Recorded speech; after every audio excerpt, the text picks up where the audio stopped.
Hey everybody, welcome to the first ever Maic and Renee Show. Yay, we're super excited, right? Yeah, very excited. And we are in the midst of the coronavirus. I think we are on week 5.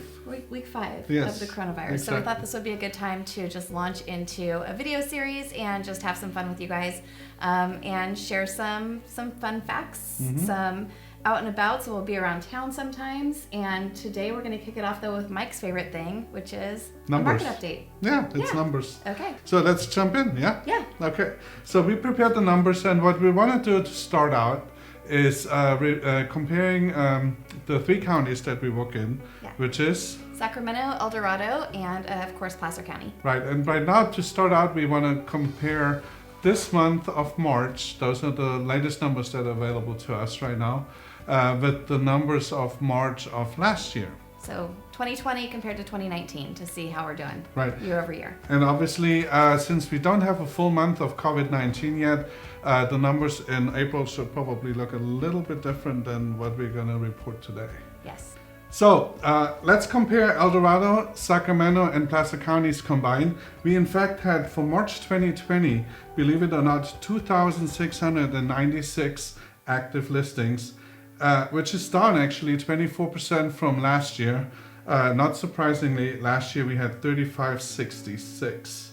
The more interesting number, however, is the pending deals, meaning the properties that went in escrow and are currently under contract. Last year we had 2,237 homes that were successfully getting under contract, and this month we had only 1,880, which is actually a drop of about 16%.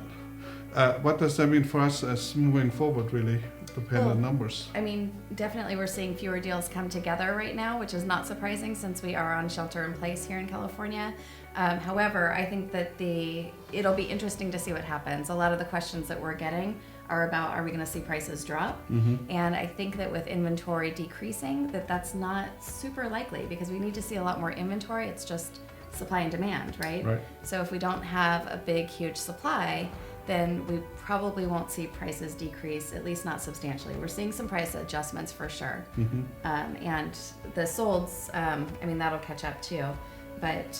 Actually, yeah, so the solds, there are 1,833 solds this month, or March of 2020, compared with March of 2019, we were at 1,997. That's a drop of 8.2%. However, I want you to pay close attention to the correlation between pending and sold. The pending are indicators of what's going to be closing next month, or maybe 45 days from now, because we are seeing a little bit longer escrows right now, maybe. Sometimes. Not necessarily, but some lenders, you have to switch over. But it's a good indication that next month we'll probably see close to those 1,800 solds again, right? Yep. When we look at what that means for the inventory, though, again, because we don't have a lot of houses that are available, we only have about 1.5 months of inventory right now in the Tri-County area. Compared to last year, we actually had almost 2 months of inventory for the Tri-County area. So inventory is actually down year over year, which again, it's not surprising. There's a lot of people that are just holding off and wanting to wait until we get past this point of having to shelter in place, and then we'll probably see inventory jump up pretty substantially. Right, but the opposite is true too, right? There is still people out there that just have to move, right? You have to have a job, or you have to do something, the house is too small, especially now. We've been talking about this quite a bit, right? Do you want to elaborate on that?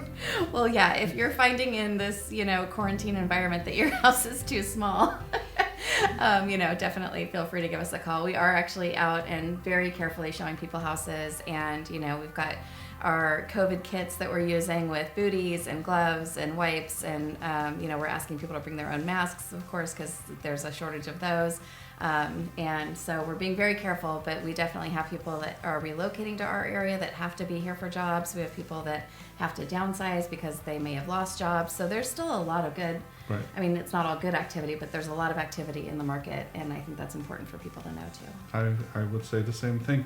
So now we would like to take a little deeper dive into a more local hypermarket, and we'll start out with Folsom, and we'll compare the same numbers. This last month of March, we had 75 active listings in Folsom, which is down from 112 a year ago. That's actually 33%. That's a pretty substantial number, right? Yep, and it's even more on the pendings. Right, on the pendings, like you said, yeah, so we are down to 47 homes under contract right now, compared to 77 just a year ago. That's down 39%. And then the solds, actually, they are just in line with the pendings again. Right. We are at 51 pendings versus 56 last year, which is slightly down. I mean, close to 10%, 8.9%. And that was 51 solds. That's 51 solds, exactly. Yeah. Yes. And so really, I mean, what this means for both our buyers and sellers, if you do need to make a move, is that deals are still happening. For our buyers that are out there, the sellers that are on the market are definitely serious. And if they've been on the market for a substantial amount of time, we are seeing people come off of their list prices a little bit, not a ton. So it's not like a feeding frenzy where, you know, buyers are just getting, you know, like crazy deals. Right. But for our sellers that are out there, the buyers that are out looking at homes are also very serious. So I would say that for both, there's opportunity on both sides of the fence there right now. And we have a similar analogy typically around Christmas time, when most people don't want to buy or sell, right? Right. But because the people that do have to do something, they don't stop because it's Christmas, and they don't stop because we have a pandemic going on right now. Right. Yes. And then now, very interesting number here for El Dorado Hills and Cameron Park combined. They actually look a little bit different, huh? Yeah. Yeah. So the active homes are 200 right now between those two communities, just slightly down from the 203 homes that were active a year ago. So hardly any move on that one. But the pendings, they show the same picture that they do on all the other compared. Not quite as drastic, so. Yeah, but I mean, still 21% down. So we're looking at 90 pendings. Which, if you do divide the 90 into the 200, we are looking at almost 2 months of inventory, which is still overall a very strong market, if you think about it. If you're a seller. Right. But here's the very interesting number. The solds, believe it or not, they're 98 this March compared to 90 last March. So they're actually up in the only area that we're comparing right now by 8.9%, which of course is going to put a lot more pressure on inventory again. Right. Yes. For sure. So those are the numbers. What we are going to do with the next episode, we'll probably go a little bit deeper into the month itself, and we'll have a full month of review of what's going on with the pandemic and how it's really affecting the neighborhood. Right. But if you have any questions, especially on the number side, reach out to me. Yeah, definitely call him for the numbers, but I can tell you what it means. So, and overall, there is still good opportunity in the market, even looking at these numbers right now. So we're cautiously optimistic that we'll come out of this, and that buyers will be, you know, looking at homes while they're sitting on their sofas and working from home, and we'll come out of this with a lot of good activity for the summer. So if you found this information helpful, please do go ahead and like it, feel free to share it, and definitely subscribe to all of our social media, which we're going to provide the links right below.